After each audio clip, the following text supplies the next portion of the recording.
నమస్కారం. శ్రీరామ జయం ప్రత్యేక కార్యక్రమానికి స్వాగతం. రామాయ రామభద్రాయ రామచంద్రాయ వేదసే రఘునాథాయ నాదాయ సీతాయ పతయే నమః. కోట్లాది మంది హైందవులు ఎంతగానో ఎదురుచూస్తున్నటువంటి అపూర్వ గడియలు సమీపిస్తున్నాయి. జనవరి 22న అయోధ్య రామ జన్మభూమిలో నిర్మితమైనటువంటి రామ మందిర ప్రారంభోత్సవం, అలాగే జనవరి 22వ తేదీన మధ్యాహ్న సమయంలో బాలరాముని విగ్రహ ప్రతిష్టాపన మహోత్సవ శుభ సందర్భంగా ఈ అపూర్వ సమయంలో శ్రీ కంచి కామకోటి సర్వజ్ఞ పీఠాధీశ్వరులు శ్రీ శంకర విజయేంద్ర సరస్వతి మహాస్వామి వారి అనుగ్రహం మనకు కలగబోతోంది. మరి ఈ శుభ సమయంలో వారి వాణిని తెలుసుకుందాం.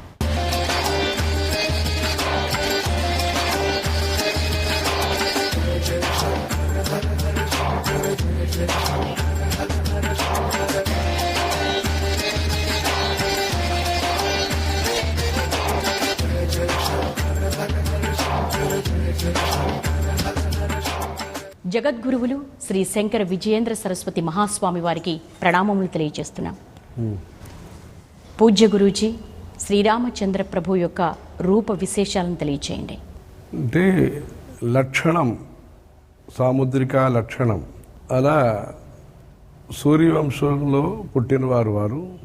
వ్యూఢోరస్క వృషస్కంధ సాలప్రాంశుర్ మహాభుజ ఆత్మకర్మక్షమం దేహం క్షాత్రో ధర్మ ఇవాశ్రిత అని ఒక వీరుడి యొక్క లక్షణం ఎలా ఉంటుందో, ఒక తపస్సు యొక్క లక్షణం ఎలా ఉంటుందో, ఒక దాత యొక్క లక్షణం ఎలా ఉంటుందో, ఒక భక్తుడి యొక్క లక్షణం ఎలా ఉంటుందో, ఒక సౌమ్యమైన సాత్విక స్వభావం కలిగిన వ్యక్తి యొక్క రూపం ఎలా ఉంటుందో, అలా అన్నీ కూడా కలిసి ఏకత్రితంగా వచ్చిన స్వరూపం, రూపం రాముల వారిది. అంటే ఈ భూలోకంలో మంచివాళ్ళు ఎవరని తెలుసుకోవాలని ఒక ఆలోచన కలిగింది వాల్మీకి మహర్షికి. ఎవరిని అడిగితే ఈ వివరాలు చెప్తారని ఆలోచించగా త్రిలోక సంచారి అయిన నారద మహర్షిని అడిగితే ఆయనకి ఈ లోకంలో ఉండే మంచి స్వభావం కలిగిన మనిషి ఎవరు, వీరుడెవరు, అందమైన వాడెవరు, అన్నీ కలిసిన ఒక మంచి వ్యక్తిత్వం ఎవరని ప్రశ్నించగా నారదం పరిపప్రచ్ఛ వాల్మీకిర్ ముని పుంగవం కోన్వస్మిన్ సాంప్రతం లోకే గుణవాన్ కశ్చ వీర్యవాన్ ధర్మజ్ఞశ్చ కృతజ్ఞశ్చ సత్యవాన్ కో దృఢవ్రత చారిత్రేణ చ కో యుక్త అని చెప్పి మంచి అలవాట్లు, మంచి సదాచారంతో కూడిన వీరుడు, గుణవంతుడైన మంచి వ్యక్తి ఎవరని అడగగా ఈయన రాముల వారు అని ఆయన తెలిపిస్తే వారి గురించి రాయాలని వాల్మీకి రామాయణం వాల్మీకి మహర్షి రాశారు. ఆ వాల్మీకి మహర్షి రాసిన రామాయణాన్ని వేరు భాషలు, ప్రదేశ భాషల్లో, విదేశ భాషల్లో, ఇండోనేషియా వరకు కూడా ఈ రోజుకి కూడా ఆ రామచరిత్రం ప్రచారంలో ఉంటుంది. అందుకని కేవలం రూప సౌందర్యమే కాకుండా గుణ సౌందర్యము, భక్తి సౌందర్యము, దాన సౌందర్యము, మంచి మనస్తత్వంతో కూడిన సౌందర్యము, అలా సమస్త సౌందర్యానికి ఆకారంగా వారి యొక్క ఆకారం ఉంటుంది, స్వరూపం ఉంటుంది. పవిత్ర రామ జన్మభూమి యొక్క విశిష్టతను తెలియచేస్తారా గురూజీ? రామ జన్మభూమి, భూమి అనేది ఒక మట్టి అనుకోండి, లేదు పంచభూత సమన్వితమైన ఒక ప్రదేశం. మట్టి, నీరు, నిప్పు, గాలి, ఆకాశం, ఇవన్నీ. మట్టి అని మనం తీసుకుంటే ఆ భూమి అనేది ముఖ్యమని మన శాస్త్రాలు చెప్తున్నాయి. సముద్ర వసనే దేవి పర్వత స్తర మండితే విష్ణుపత్రి నమస్తుభ్యం పాదస్పర్శం క్షమస్వమే అని మనం ఉదయం లేవగానే ఆ భూమాదేవిని ప్రార్థిస్తూ క్షమాపణం కోరుతూ మనం మన మంచి పనులు, సుప్రభాతం అన్నీ ప్రారంభిస్తాం. సహన శక్తి, భూమాదేవి అనేది సహన శక్తి. ధరా ధరిత్రి ధరణి అంటారు. ఇంత పెద్ద భూలోకాన్ని ఆదిశేషుడు ధరిస్తున్నారు అంటారు. ఆ మట్టి యొక్క మృత్తిక యొక్క గౌరవాన్ని వేదం చెప్తుంది. మృత్తికే దేహిమే పుష్టిం, మృత్తికే హనమే పాపం, మృత్తికే బ్రహ్మదత్తాసి కాశ్యపేనాభిమంత్రిత అని చెప్పి, మృత్తిక అనేది చాలా పవిత్రమైనది. భారత దేశం అనేది పవిత్రమైన భూమి. నరజన్మ అనేది మంచి సుకృతం, పూర్వ పుణ్య సుకృతాలు ఉంటేనే వస్తాయి. జంతువునాం నర జన్మ దుర్లభం అని శంకరాచార్యులు వివేక చూడామణిలో చెప్పారు. అలా జన్మ వచ్చినప్పుడు ఆ జన్మ మంచి జన్మగా ఉండాలి, ప్రజలకు ఉపయోగపడాలి, ఈశ్వరుడు యొక్క అనుగ్రహాన్ని పొందే జన్మగా ఉండాలి. దానికి 3 కార్యక్రమాలు చేయాలని శంకరాచార్యులు చెప్పారు. దుర్లభం త్రయమేవ ఏతత్ దైవ అనుగ్రహ హేతుకం మనుష్యత్వం ముముక్షుత్వం మహాపురుష సంశ్రయ. మనుష్యత్వం మంచి స్వభావంతో కూడిన మనిషిగా ఉండాలి, మంచిదిని కోరుకునే మనిషిగా ఉండాలి. కోరికలు అనేది మనిషికి ఉంటుంది, ఈ మంచి కోరికలు ఉండాలి. తర్వాత కోరికలే లేని మోక్షప్రాప్తి అనేది తర్వాత. మెట్లు ఎక్కి మేడకి రావాలి. ఆ గొప్ప జన్మగా మహర్షి తుల్యమైన జన్మ, భగవంతుడి యొక్క జన్మ. భగవంతుడే ఎక్కడో వైకుంఠంలో ఉండే భగవంతుడు ఈ భూలోకానికి అవతరించటం అంటే కింద దిగి రావటం. అలా కింద దిగి వచ్చి మనకి ఆశీర్వచనం ఇస్తున్నారు. అదే రాముల వారి యొక్క జన్మ. రాములు అంటే ఆనందింప చేయటం అనేది రాముల వారి యొక్క శబ్దార్థం. రమయతీతి రామ. ఎలా ఆనందింప చేస్తారు? ఆయన బియ్యం ఇస్తారా, పండు ఇస్తారా, బంగారం ఇస్తారా, ఏమది అది ఇస్తారు. ఆయన ఆశీర్వచనం మనకు భక్తికి కోసం కూడా ఉంటుంది. కానీ మంచి దారిలో వెళ్ళటానికి మనం మన సమయాన్ని, ఈ అవకాశాన్ని మనము సదుపయోగం చేసుకోవటానికి, వ్యర్థం చేసుకోకుండా సదుపయోగం చేసుకోవటానికి వారి యొక్క దర్శనము, వారి యొక్క చరిత్ర, వారి యొక్క మాహాత్మ్యము, వారి యొక్క నామ జపము అన్నీ కూడా మనకు మంచిది కలిగిస్తాయి. కనుక వారి యొక్క చరిత్రం అనేది మనస్సుకి ఆనందదాయకం. రామో రామో రామయితి ప్రజానాం అభవన్ కథాః రామభూతం జగదభూత్ రామే రాజ్యం ప్రశాసతి. రామరాజ్యం చేసినప్పుడు అందరూ కూడా రాములు రాములు రాములు అనుకున్నారట. అలా శ్రీతో కూడిన, అంటే శ్రీ మహాలక్ష్మి స్వరూపమైన సీతాదేవితో కూడిన శ్రీరామ జన్మభూమి. అందుకని భూమి విశేషము. జన్మ కూడా భారతదేశంలో ముక్తి క్షేత్రమైన అయోధ్యలో, అయోధ్య, మథుర, మాయా, కాశీ, కాంచి, అవంతిక, పురి, ద్వారవతి చైవ సప్తయిత మోక్షదాయిక అని చెప్పి గొప్పగా ఆ అయోధ్య శబ్దం అనేది మన వేదంలో దేవపురి అనగా దేవతల యొక్క నివాస స్థానంలాగా అంత గౌరవంగా అయోధ్య శబ్దాన్ని వాడారు వేదంలో. అలాంటి గొప్ప క్షేత్రంలో, సరయూ నదీ తీరములో, మంచి వంశములో, యజ్ఞయాగాదులు ప్రోత్సహిస్తున్న సూర్య వంశములో, ప్రత్యక్ష దైవమైన సూర్యుడు ఆ వంశములో వీరు తేజస్విగా వీరు పుట్టటం.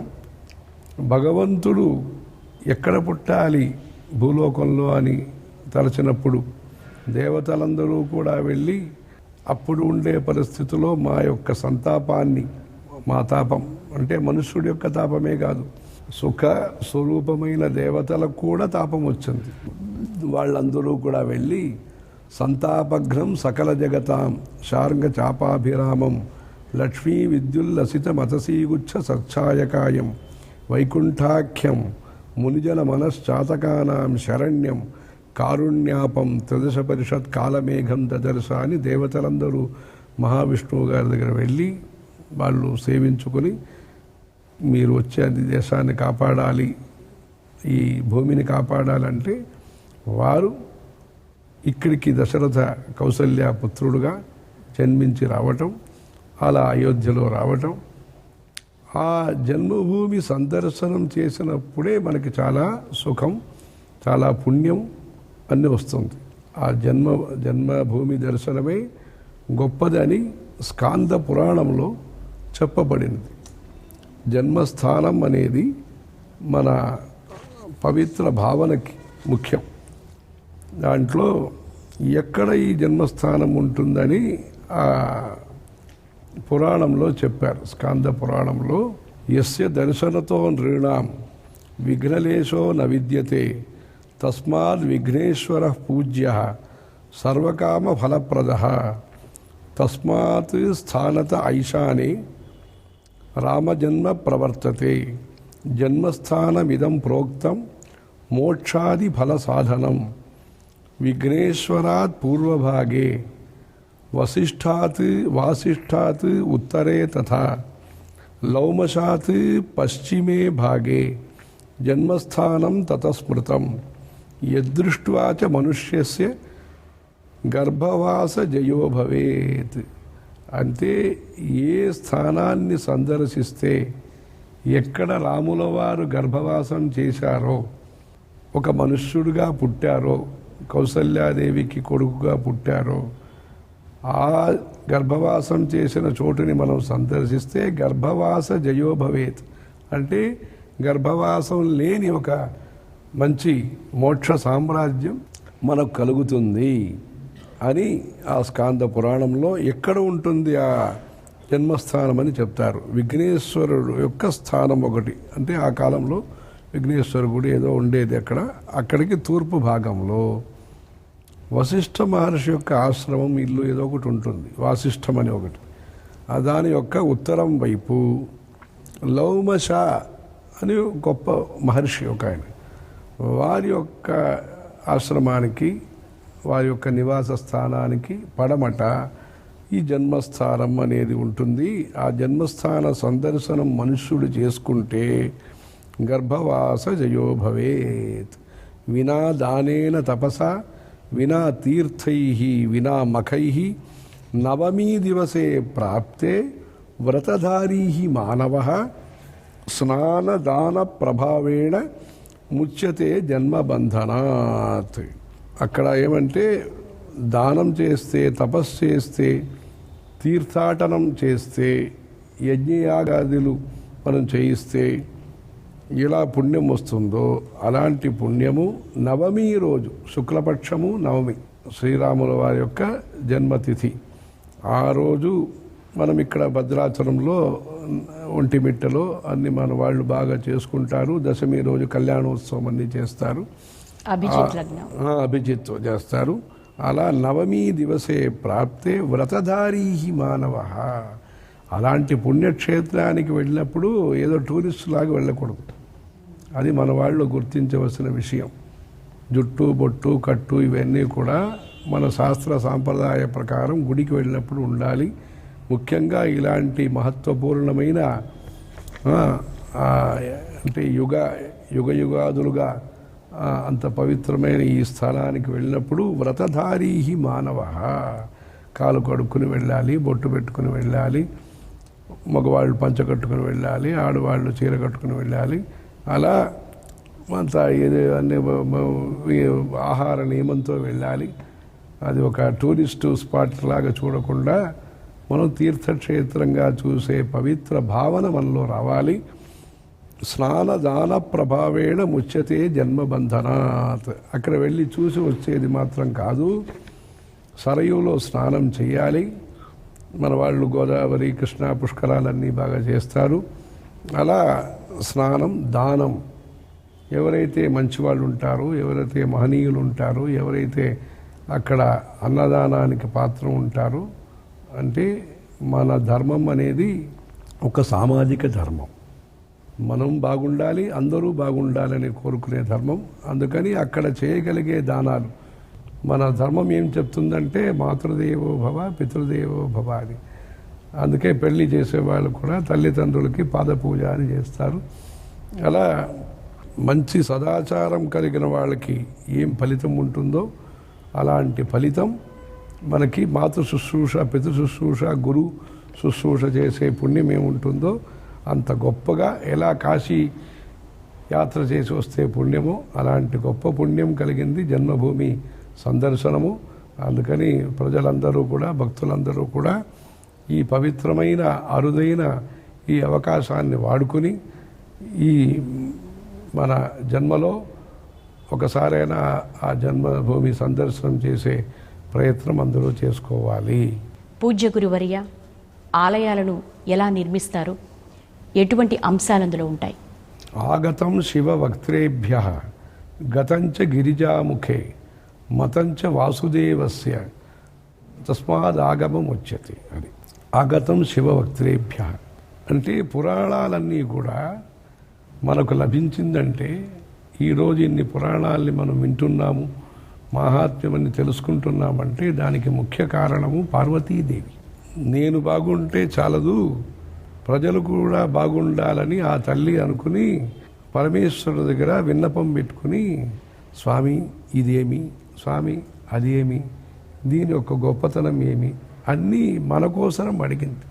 ఎలా మన కోసరము అర్జున్ని నిమిత్తంగా పెట్టుకుని భగవద్గీతని కృష్ణ పరమాత్మ ఉపదేశం చేశారో అలా పార్వతీదేవి కోరికకు మేరకు వివరాలన్నీ చెప్పారు. అది ఉమామహేశ్వర సంవాదం అంటారు పురాణాలలో. అలా ఈ ఆగమాలన్నీ కూడా చాలా వరకు ఆ పార్వతీదేవి యొక్క ప్రేరణతో మనకి వచ్చింది. మహావిష్ణువు కూడా దాన్ని అంగీకరించారు. మతంచ వాసుదేవస్య, అలా ముగ్గురు యొక్క ఆశీర్వచనంతో పార్వతీ అమ్మవారు, పరమేశ్వరుడు, మహావిష్ణు యొక్క ఆశీర్వచనంతో మనకు వచ్చిన దివ్య సూక్తులు ఆగమములు. ఆ ఆగమ ప్రకారము మనము ఆలయ నిర్మాణం చెయ్యాలి. ఎక్కడ గుడి కట్టాలి, ఎలాంటి మట్టితో కట్టాలి, మృత్ సంగ్రహణం అంటారు. అది కర్షణాది ప్రతిష్టాంతం. ఇక్కడ భూమిని సరిచేసి ఇది ఆవులు దీంతో హలాయుధంతో మనం చేసి ఆ మృతికాన్ని తీసుకొచ్చి ఈ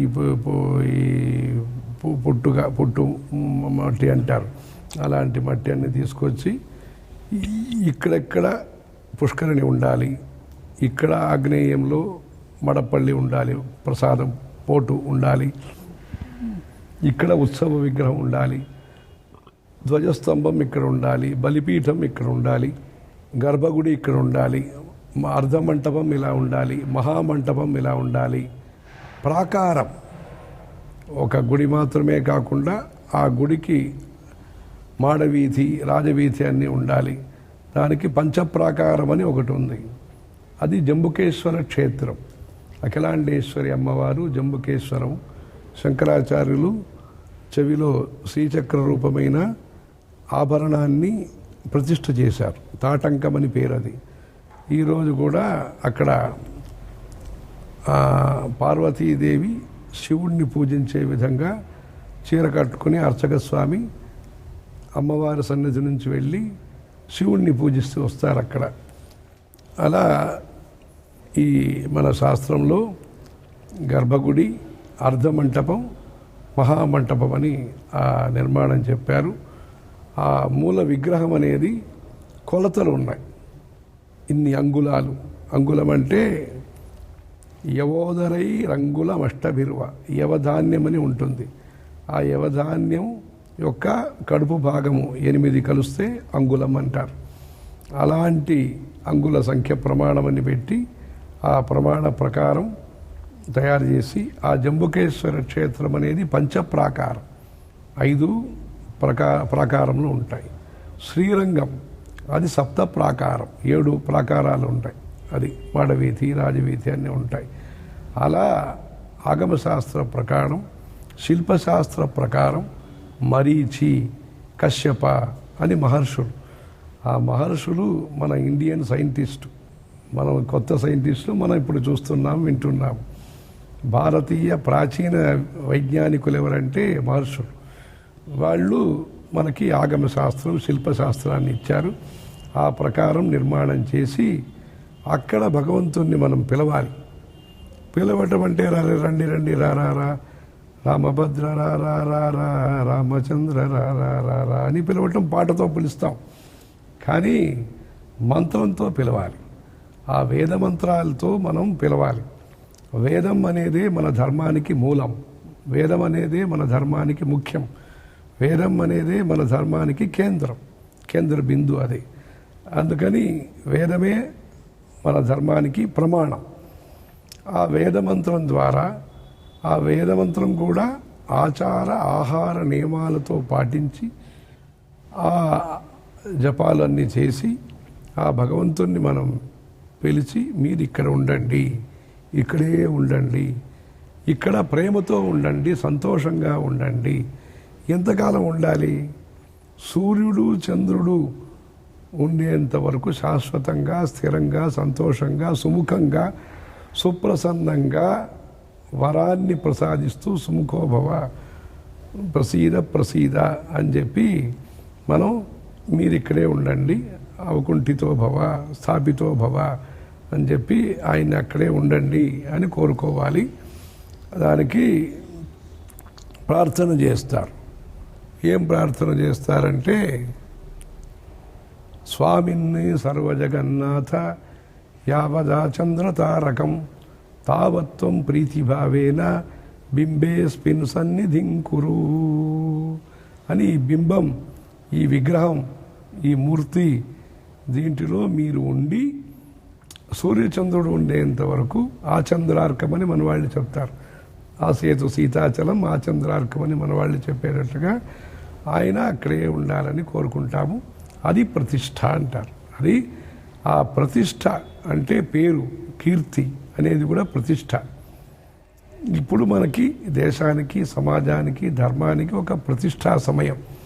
అంటే మన ధర్మాన్ని మన దేశంలో మనం ఆచరించగలిగే, మన తీర్థక్షేత్రాన్ని సేవించగలిగే, మన శాస్త్ర ప్రకారం మనం ఉత్సవాలు జరుపుకునే అవకాశం దొరికిన ఈ సుసందర్భంలో ఈ ఆలయ నిర్మాణం అనేది ఉత్తర దేశ అక్కడ ఆగమమని, అంటే అక్కడ ఇలాంటి శిల్పాలు, అలాంటి శిల్పాలన్నీ కొన్ని ఉన్నాయి.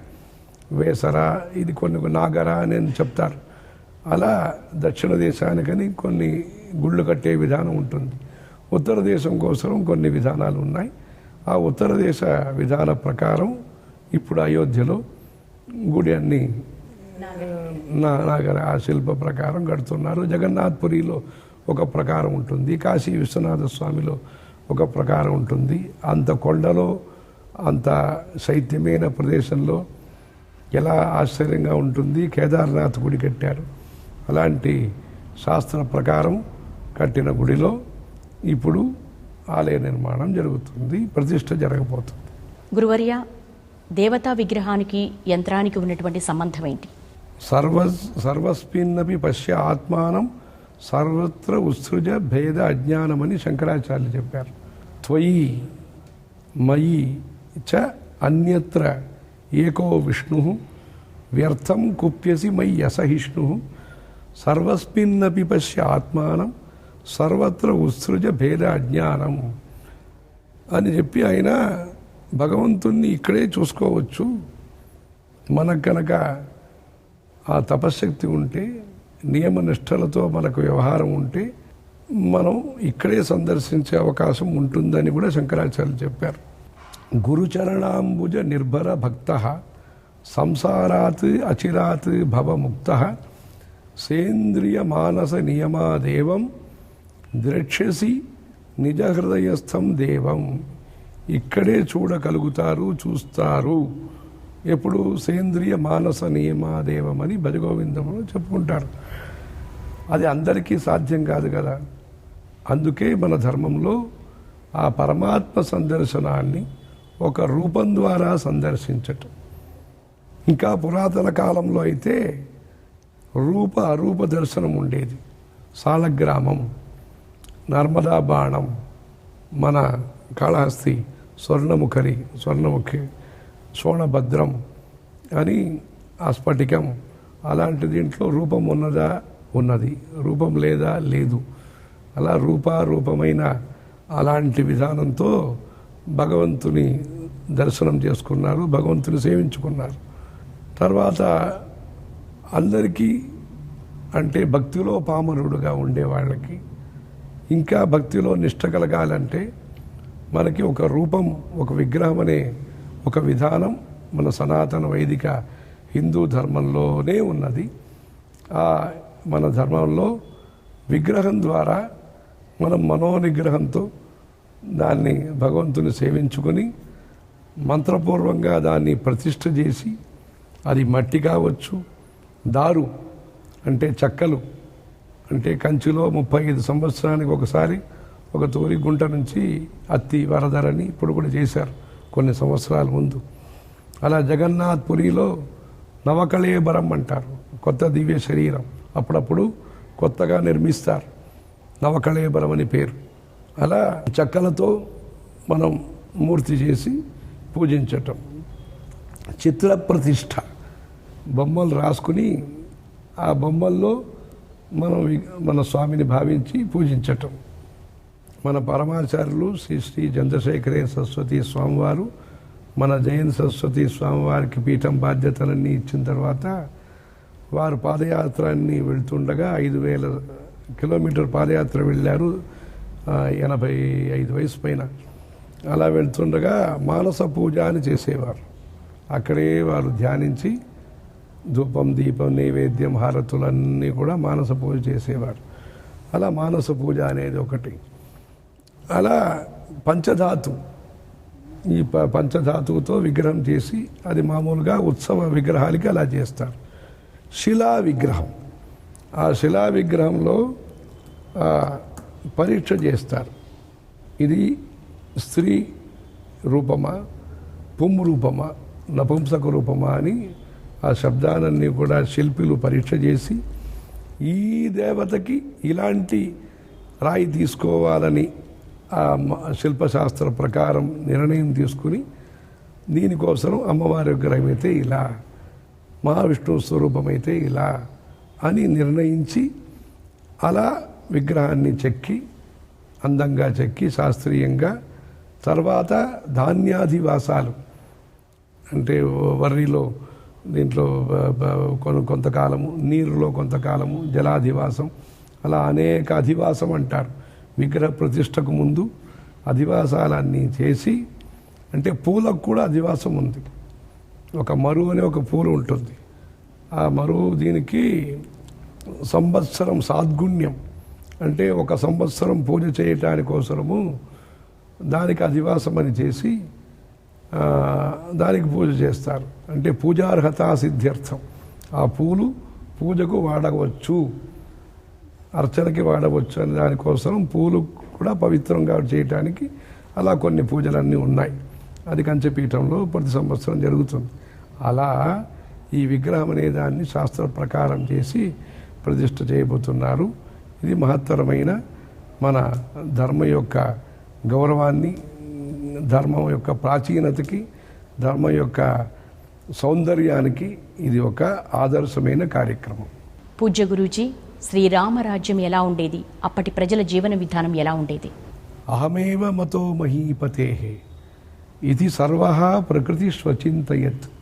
ఈ మహారాజు గారు నన్నే చూస్తున్నారు అని అంత ఆత్మీయ భావం.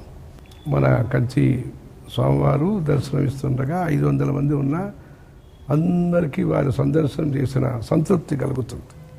ఆ కటాక్షం అంటారు, కామాక్షం వారి యొక్క దయా పరిపూర్ణమైన కటాక్షం.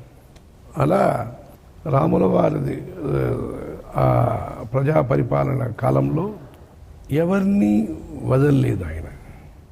ఈరోజు కొత్తగా మనం చెప్తాం ఇంక్లూసివ్ గ్రోత్ అంటున్నారు. ఎవరిని సంక్షేమ విషయాలు అందరికీ అందే విధంగా, ఎవరికి ఏ విధంగా గౌరవించాలో, జ్ఞానం కావాలంటే జ్ఞానం ఇస్తారు, ఆయన భక్తి కావాలంటే భక్తులు ఇస్తారు, మనకి ఆర్థికంగా పరిపుష్టత కావాలంటే ఆర్థిక పరిపుష్టత ఇస్తారు, ఆరోగ్యం కలగాలంటే ఆరోగ్యం ఇస్తారు. ఎవరికి ఏ విధంగా మంచిది చేయాలో అందరినీ జయించారు ఆయన.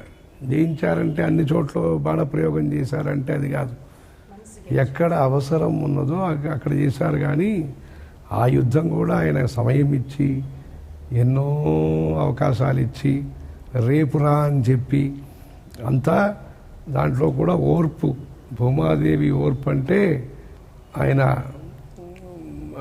భూమి నుంచి వచ్చిన సీతాదేవి యొక్క భర్త అయిన ఆయన అంత ఓర్పుగా ఉండి అందరికీ మంచి చేశారు. అందుకని సంక్షేమం, వెల్ఫేర్, డెవలప్మెంట్, పీస్ అనే దానికి ఆదర్శం రాముల వారు. అందుకని ఆకలి లేకుండా చూసుకున్నారు, వ్యాధి లేకుండా చూసుకున్నారు, అజ్ఞానం లేకుండా చూసుకున్నారు. అదే సమయంలో అహంకారం ఎవరికైనా ఉంటే అహంకారం లేకుండా చూసుకున్నారు, ఆడంబరం లేకుండా చూసుకున్నారు. ఆయన సొంతంగా ఇంత సంపద, ఇంత ఐశ్వర్యం, ఇంత పరాక్రమం, ఇంత తేజస్సు, వర్చస్సు అన్నీ ఉన్నా ఆయన ఏం చెప్పుకున్నారంటే ఆత్మానం మానుషం మన్ని, నన్ను నేను మనుషుడుగా అనుకుంటున్నాను, రామం దశరథాత్మజం అని చెప్పుకున్నారు. ఇంకొక సందర్భంలో విద్ధిమాం ఋషిభిస్తుల్యం, నన్ను ఎవరు అనుకుంటున్నారు, నేను సాత్విక ప్రకృతి, నేను మహర్షుల్లాలి అంటే మనిషి నేను అంటే జ్ఞానమే ఆయనకి ప్రధానం. లౌకిక వస్తువులు ఎంత ఉన్నా, సంసార జీవితం గడిపినా విద్ధిమాం ఋషిభిస్తుల్యం అని, నేను ఋషి అలాంటి వాడు. ఎవరితోనైనా ఆయన పోలిక అంటే సాదృశ్యం ఆయన్ని కంపేర్ చేసుకున్నారంటే ఆయన చేసుకుంది నేను ఋషి లాంటి వాడిని. అందుకని అంత ఆశ్రమ ధర్మాన్ని పాటిస్తూ వనవాసం చేసి, వనవాసం ప్రవేశం గురించి కాళిదాసులా చెప్తారు, వివేశ దండకారణ్యం ప్రత్యేకంచ సతాం మనః. ఆయన దండకారణ్యం ప్రవేశం చేసినప్పుడు ఎవరెవరైతే మంచివాళ్ళు ఉన్నారో మంచివాళ్ళందరి మనస్సులో కూడా ప్రవేశం చేశారు. మనస్సులో ప్రవేశం చేశారంటే ఆకర్షణ శక్తి ఆయన ఘర్షణ శక్తి కాదు, ఆయన ఆకర్షణ శక్తి, ఆయన ఆహ్లాద శక్తి, అందరినీ ఆనందింపచేసే జగదానంద కారకుడు. అలాంటి వ్యక్తిత్వం అనేది అది ఎప్పుడు సాధ్యమవుతుందంటే సర్వాత్మ భావం. ఆత్మోపమ్యేన సర్వత్ర సమం పశ్యతి యోర్జున, సుఖం వా యదివా దుఃఖం సయోగి పరమోమతః అని ఆర్ష సంస్కృతిని ఆయన పాటించారు. నాకు ఇబ్బంది అంటే అందరికీ ఇబ్బంది ఉంటుంది, నాకు సంతోషం అంటే అందరికీ సంతోషమని, అలా ఏకాత్మ భావాన్ని, వేదాంత భావాన్ని, గీతా సందేశాన్ని పాటించిన వారు రాముల వారు. అందుకే ఆ రామరాజ్యం అనేది గర్వరహితము, అది గౌరవ సహితము. అలాంటి ధర్మరాజ్యం ద్వారా అందరికీ కూడా మంచిది కలుగుతుంది, అందరి సహకారం దాంట్లో ఉండాలి. అలాంటి రాముల వారిని అందరూ కూడా ప్రార్థిస్తూ, శ్రీరామచంద్ర శ్రిత పారిజాత సమస్త కళ్యాణ గుణాభిరామ సీతాముఖాంబోరుహ చంచరీక నిరంతరం మంగళమాతనోతు అనేంటి నిరంతరమైన మంగళాన్ని మనం కోరుకోవాలి. అలా మూర్తి ఎలా ముఖ్యమో అలా మూర్తి యొక్క సన్నిధిలో యంత్రాలు కూడా ముఖ్యం. ఆ యంత్రం అనే విషయాన్ని శంకరాచార్యులు ప్రసిద్ధి చేశారు.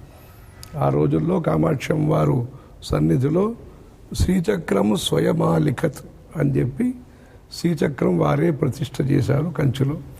అలా అఖిలాండేశ్వరి అమ్మవారికి తాటంకం ప్రతిష్ఠ చేశారు. అక్కడ వెళ్ళే భక్తులు అది దర్శనం చేసుకోవాలి. అలా దేవతా సాన్నిధ్యం కోసరము జనాకర్షణ యంత్రం, ధనాకర్షణ యంత్రం శంకరాచార్యులు ప్రతిష్ఠ చేయటం. అలా ఈ గుడిలో కూడా మంచి యంత్ర ప్రతిష్ఠ అని జరిగి తద్వారా శ్రీచక్రరాజ నిలయ అలాంటి రాముల వారి యంత్రం ఒక గొప్ప యంత్రం అక్కడ అన్ని ప్రతిష్ఠ అన్ని జరిగి అందరికీ మంచిది కలగాలి. పూజ్య గురూజీ, ప్రతిష్టా కలాపం ఏ ఏ సంప్రదాయాల్లో నిర్వహిస్తారు? ఆ ప్రాణ ప్రతిష్ఠా కార్యక్రమం నేత్రోన్మీలనం అని చేస్తారు, కన్ను తెరవటం. తర్వాత భద్రంకర్ణే విష్ణుయామ దేవా చెవిలు అంటే జడముగా ఉండే ఒక పదార్థములో చైతన్యాన్ని తీసుకురావటం. ఆ జడ స్వరూపంలో చైతన్యం తీసుకొచ్చిన వారు రాముల వారు. శిలాభి త్వదంఘ్రి క్షమాసంగి రేణో చైతన్య మాధత్త రామ నరస్త్వత్ పదద్వంద్వ సేవా విధానాత్ సుచైతన్యమేతీతి కిం చిత్రమత్ర. రామ భుజంగ ప్రయాత స్తోత్రంలో శంకరాచార్యులు స్తోత్రం చెప్తున్నారు. అంటే శిలాభి అంటే రాయి కూడా మీ యొక్క పాదస్పర్శం చేత చైతన్యాన్ని పొందింది. అలా మనుషులైన మేము మీ యొక్క పాదాన్ని కనుక సేవిస్తే మాలో చైతన్యం, మంచి చైతన్యం, సుచైతన్యమేతీది కిం చిత్రమత్ర, దీంట్లో ఏం ఆశ్చర్యం ఉంటుందని శంకరాచార్యులు రాముల వారి గురించి చెప్తారు. అలా మన విగ్రహంలో చైతన్యం రావటానికి యాగశాల పూజలన్నీ చేసి అని ఒక సంకల్పంతో, ప్రార్థనతో అక్కడ ఉండి మీరందరికీ అనుగ్రహ ఆశీస్సుల్ని మీరు అందించాలి అనే ఒక ప్రార్థనతో ఆ విగ్రహ ప్రతిష్ఠ అనేది, ప్రాణ ప్రతిష్ఠ అనేది జరిగి ఆ చైతన్యంతో, ఆ చైతన్యమే మనకు సందర్శనం ద్వారా స్ఫూర్తిని కలిగిస్తుంది, సత్సంకల్పాల్ని మనలో కలిగిస్తాయి, మంచి శ్రద్ధని కలిగిస్తుంది, మంచి మనకు ప్రేమ, దయ అలాంటి మంచి స్వభావాలను కలిగిస్తుంది, మనకు ఐహిక ఆముష్మిక శ్రేయస్సుని అది కలిగిస్తుంది. అలాంటి మంచి కార్యక్రమాన్ని ఉత్తరాయణంలో పౌషమాసము ద్వాదశి రోజు మృగశీర్ష నక్షత్రం రోజు మధ్యాహ్న కాలంలో, అంటే ఏ సమయంలో వారు అయితే జన్మించారో, అవతారం చేశారో అలాంటి మధ్య దీంట్లో మధ్యాహ్నంలో అలాంటి మంచి కార్యక్రమంలో అందరూ కూడా మనసా వాచా కర్మణ అందరూ కూడా కలుసుకుని తద్వారా రాముల వారి యొక్క ఆశీర్వచనాన్ని పొంది భక్తి ప్రపత్తులతో సేవించి వారి యొక్క ఆశీస్సుల్ని పొందే అవకాశాన్ని సదుపయోగం చేసుకోవాలి. జయేంద్ర సరస్వతి మహాస్వామి వారికి అయోధ్య రామ మందిర నిర్మాణం, ఆ ఉద్యమ నేపథ్యానికి ఉన్నటువంటి అనుబంధం. శ్రీ శ్రీ శ్రీ జయేంద్ర సరస్వతి స్వామివారు ధర్మాన్ని ప్రజల దగ్గరికి తీసుకొచ్చినవారు, సమాజం దగ్గరికి తీసుకొచ్చినవారు, యావత్ భారతదేశం సంచారం చేసినవారు, ప్రచారం చేసినవారు. భక్తుల యొక్క ఆగ్రహం, భక్తుల యొక్క కోరిక రాముల వారి యొక్క మందిరం, జన్మభూమి మందిరం నిర్మాణం చేయాలనే దాంట్లో దృఢంగా ఉన్నప్పుడు స్వామివారు ఈ అయోధ్య రామజన్మభూమి ఉద్యమం కోసం ప్రచారం చేయటం, ప్రార్థన చేయటం, పూజలు చేయించటం, ప్రభుత్వం, ప్రజ ఇంకా అందరితో కూడా శాంతి సంవాదాలు జరపటం, ఇలా మంచి పర్యావరణం, ఏ పనికైనా మంచి ఎన్విరాన్మెంట్ కావాలి. అలా నీతి, దీనికోసం ఒక రీతి, దీన్ని వారు తయారు చేసి 86వ సంవత్సరం అయోధ్యలో రాముల వారి సందర్శనం ప్రజలందరికీ కలిగే విధంగా విశేష ప్రయత్నం వారు చేశారు. ప్రజలందరూ కూడా అక్కడ వెళ్ళి దర్శనం చేసే అవకాశం వచ్చింది. ఆ అవకాశం ఇప్పుడు విస్తృతమై నిర్మాణమయ్యి, కొత్త ఆలయ నిర్మాణమయ్యి ఇప్పుడు ప్రతిష్టా కార్యక్రమాలు జరగబోతున్నాయి.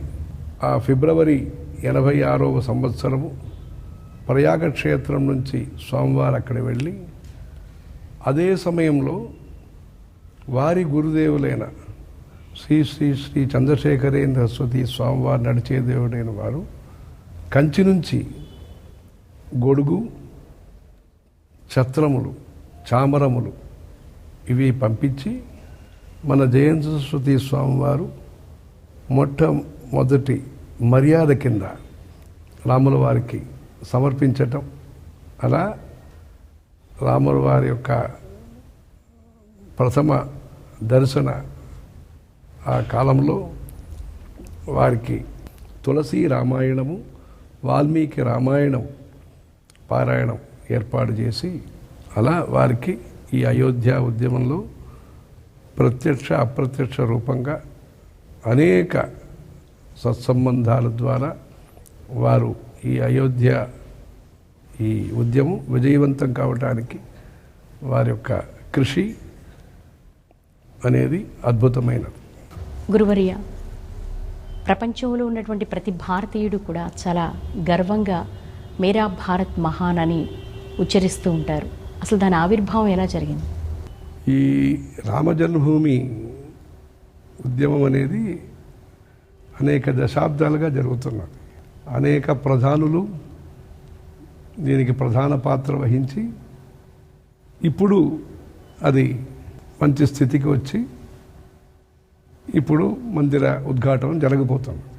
ఈ సందర్భంగా అనేక పెద్దవాళ్ళు కంచికి రావటం, అప్పటప్పటి ప్రధానమంత్రి ద్వారా పంపించిన వాళ్ళు రావటం అలా జరుగుతున్నాయి. అప్పుడు ఒక సందర్భంలో ఇక్కడ అంటే ఆంధ్రదేశంలో గవర్నర్ చేసిన మన కృష్ణకాంత్ గారు కూడా ఈ సందర్భంగా ఒకసారి కంచి పరమాచార్యుల దగ్గరికి వచ్చారు. ఒక 3-4 గంటలు కూర్చున్నారు. అప్పుడు వారు పల్లకీలో ఉండేవారు, ఈయన పక్కనే కూర్చుని ఇది మంచి పరిష్కారం రావాలి, సుముఖంగా జరగాలి, ప్రశాంతంగా జరగాలి, మంచిది జరగాలి అలాంటి కోరికలతో. తర్వాత ఆయన ఉపరాష్ట్రపతి కూడా అయినారు. అప్పుడు ఆ సందర్భంలో ఒకసారి స్వామివారు చాలాసేపు మౌనంగా ఉండి ఈ భారత్ మహాన్ అనే దాని గురించి చెప్పారు. అంటే భారత్ అనేది మహత్వపూర్ణం, మంచి పనులు జరుగుతాయని ఆశీర్వచనం వారు ఇవ్వటం అయింది. అది మహాన్ అంటే అది ఏమి అర్థం కాకపోతే ఏమంటే తర్వాత భారత్ అని అది రాసి చూపించి అలా అంటే మన వాళ్ళు చూపిస్తే స్వామివారు ఆ మహాన్ అనే శబ్దం భారత్ మహాన్ అనేది వారి యొక్క ఆశీర్వచనం పొందిన శబ్దాలు. అందుకని ఆ రోజు అప్పుడు అంటే మనం మన సమస్య నుంచి బయటకు వస్తాము, మనకు అవసరమైన మంచిది జరుగుతుంది అని ఆ రోజు స్వామివారు ఆశీర్వచనం ఇవ్వటం అయింది. అయోధ్య రామమందిర ప్రారంభోత్సవ శుభవేళలో గురువర్య మీరు భక్తి టీవీ ప్రేక్షకులకు ఇచ్చేటువంటి సందేశం ఏమిటి? రామనామమే జన్మరక్షక మంత్రం తామసము చేయక భజింపవే మనసా అన్నారు. ఆంధ్రదేశంలో రామభక్తి సామ్రాజ్యం అనేది మన ఆంధ్రదేశీయానికి చెందిన త్యాగరాజస్వామి కానీ, భద్రాచల రామదాసు గారు కానీ, అన్నమయ్య కానీ, మన తిరుమలలో చూస్తే గర్భగుడిలోనే రాముల వారి విగ్రహం, ఉత్సవ విగ్రహం ఉంటుంది. పునర్వసు అక్కడ ఊరేగింపు ఉత్సవాలన్నీ చేస్తారు తిరుమలలో రాముల వారు. అలా రాముల వారికి ఆంధ్రదేశానికి చాలా దగ్గరి సంబంధం ఉన్నది. గోదావరి తీరంలో ఆయన సంచరించారు. అలాంటి అంటే ఈ 200 సంవత్సరాలు 300 సంవత్సరాల ముందు కూడా ఈ తెలుగు భాష వాళ్ళకి రాముల వారికి అంత దగ్గరి సంబంధం ఉన్నది. ఈ భక్తి టీవీ తరఫున అనేక ధార్మిక కార్యక్రమాలు, సామాజిక కార్యక్రమాలు చేస్తుంటారు. ప్రజల దగ్గరికి ధర్మాన్ని తీసుకొచ్చే ప్రయత్నాన్ని మన నరేంద్ర చౌదరి గారు దంపతి వాళ్ళు సకుటుంబంగా ఈ ప్రయత్నంలో ఉన్నారు. దంపతి అమ్మాయి మొత్తాన్ని సకుటుంబంగా ఉన్నారు. అలాంటి కార్యక్రమాలు ముఖ్యంగా చిన్న వయసు వాళ్ళకి, మరీ పెద్ద వయసు అయిన వాళ్ళకి ఈ ధర్మ ప్రబోధన విషయంలో, ధర్మ జాగృతి విషయంలో, ధర్మ పరిచయ విషయంలో ఈ రోజుకు మనకి లభ్యమైన ఆధునికమైన విజ్ఞానాన్ని ప్రాచీనమైన ధర్మ ప్రచారానికి వాడే ఒక నిమిత్తంగా ఇలాంటి మంచి ప్రయత్నం చేస్తున్నారు. తద్వారా అందరికీ ఇంటిలో కూర్చుని కూడా వాళ్ళు పుష్కరాలు సందర్శించేది 70-80 వయసు వాళ్ళు, మరి పెసపిల్ల వాళ్ళకి చందమామ చూపించినట్టుగా మంచి విషయాన్ని చూపించేది. అలా భక్తి అని పేరుతో ఈ మామూలుగానే ఆంధ్రదేశానికి చెందినవారు, తెలంగాణ, ఆంధ్రప్రదేశ్ ఇక్కడ చెందిన వాళ్ళందరూ కూడా మనస్సుగా సహజంగా వారిలో భక్తితత్వం అనేది ఉంటుంది. ఆ భక్తితత్వాన్ని ప్రద్యోతనం చేయటానికి, ఉన్న భక్తిని ఇంకా మేలు చేయటానికి ఈ విజ్ఞానాన్ని మీరు వాడుకొని చేస్తున్న సేవ, ప్రజలకు మీరు చేస్తున్న ధార్మిక సేవ, ఈ కార్యక్రమాలన్నీ కూడా మన జయంత్ సరస్వతి స్వామివారు స్వయం ఇక్కడ అనేక సంవత్సరాలు భాగ్యనగరానికి వచ్చి ప్రోత్సహించారు. అలాంటి ఈ కార్యక్రమాలన్నీ కూడా గురువర్యుల యొక్క ఆశీర్వచనంతో, మంచి పెద్దవాళ్ళ యొక్క ఆశీర్వచనంతో ఇంకా ముందుకు మంచిగా విస్తారంగా జరగాలని భగవంతుని ప్రార్థిస్తున్నాం. హర హర శంకర, జయ జయ శంకర. రామ మందిర విగ్రహ ప్రతిష్టాపన మహోత్సవం సందర్భంగా రాముల వారి గుణగణాలను, రామరాజ్య పరిపాలనను, అలాగే దేవాలయ నిర్మాణం, ఆగమ శాస్త్రాల గురించి మీ వాణి ద్వారా మీ అనుగ్రహ భాషతో సహిత ఆశీస్సులు అందించినందుకు గురువర్యులకు భక్తిపూర్వక నమస్సులు. తెలుసుకున్నారు కదా, జగద్గురువుల ద్వారా ఒక దేవాలయ నిర్మాణము, అందులో ఉన్నటువంటి అంశాలు, అలాగే రాముని యొక్క గుణగణాలను, రాముల వారి యొక్క రూప విశేషాలను, ఆ అయోధ్య రామయ్య దర్శనం మనందరికీ కూడా కలగాలని, ఆ రామయ్య దర్శనంలో మనందరం పునీతులం కావాలని మనసారా కోరుకుంటూ మరో ప్రత్యేక కార్యక్రమం ద్వారా మళ్ళీ కలుసుకుందామా? అంతవరకు సెలవు. నమస్కారం.